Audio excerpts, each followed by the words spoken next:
આ તરફ છોટાઉદેપુરમાં શાળા પ્રવેશોત્સવના મંચ પરથી અધિકારીઓનો ઘટસ્ફોટ।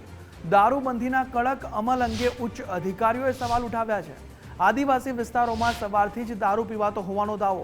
ગાંધીનગરના આઈએફએસ અધિકારી ડોક્ટર ગંગા શરણ સિંઘેનું આ મહત્વનું નિવેદન કે નસવાડીના સેંગપુરમાં અધિકારીના નિવેદનથી ખળભળાટ મચી ગયો છે।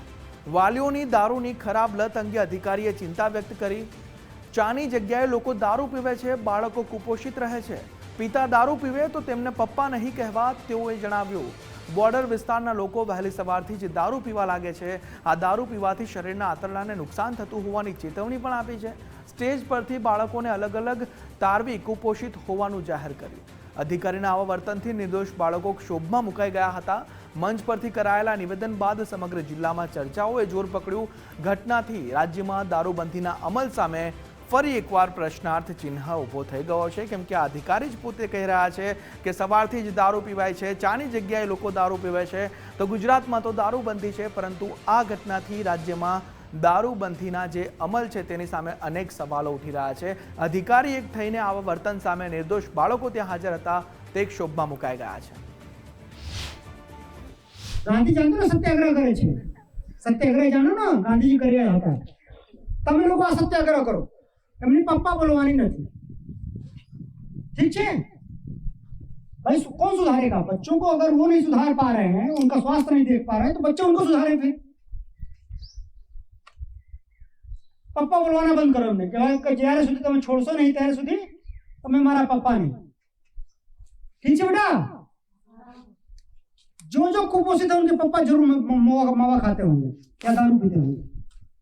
ये बॉर्डर का इलाका मुझे पता है, इस इलाके में दारू लोग बहुत पीते हैं और सुबह सुबह नाश्ता करके नहीं आते, सुबह सुबह दारू पी के चलते हैं। जब नाश्ता नहीं करोगे सुबह, खाली पेट दारू पेट में जाएगा तो पेट की आंतड़ियां जल जाएंगी। तो आज मुद्दे संवाददाता सलमान फोनलाइन पर जुड़ाया है। सलमान, आ एक अधिकारी है અને તેઓ ઘટસ્ફોટ કરી રહ્યા છે કે આદિવાસી વિસ્તારોમાં સવારથી જ દારૂ પીવાય છે, શું છે વિગતો? બિલકુલ, આપણે જણાવ્યું કે છોટાઉદેપુર જિલ્લાના નસવાડી તાલુકાના સેંગપુર ગામે પ્રવેશ મહોત્સવ જે કાર્યક્રમ જે છે તે યોજાયો, જેમાં ગાંધીનગરના એક અધિકારી જે છે તે હાજર રહ્યા હતા અને અધિકારી છે તે વિદ્યાર્થીઓને નિવેદન આપતા જણાવ્યું હતું કે જે રીતે વાલીઓ દારૂની લતે લાગ્યા છે અને તેઓ આની જગ્યાએ દારૂ પીવે છે, એટલે કે તેઓ આ જે ગાંધીના ગુજરાતમાં જે રીતે દારૂબંધી છે, દારૂબંધીને લઈને તેઓ એક મોટો ઘટસ્ફોટ કર્યો છે। ખાસ કરીને જે રીતે તેઓ નિવેદન આપ્યું છે તેને લઈને જિલ્લામાં અનેક ચર્ચાઓ જે છે તે શરૂ થઈ છે। ખાસ કરીને તેઓ જે નિવેદન આપ્યું તેમાં બાળકોને પકડીને તેઓ કુપોષિત બાળકોની જે સ્થિતિ જે છે તેનો ઉલ્લેખ કર્યો હતો। ખાસ કરીને આજે સમગ્ર જે મામલો છે તેને લઈને છોટાઉદેપુર જિલ્લામાં જે દારૂબંધીના જે દાવા છે તેને લઈને જે અનેક સવાલો જે છે તે ઉભા થયા છે। જી સલમાન, સમગ્ર માહિતી બદલ આભાર।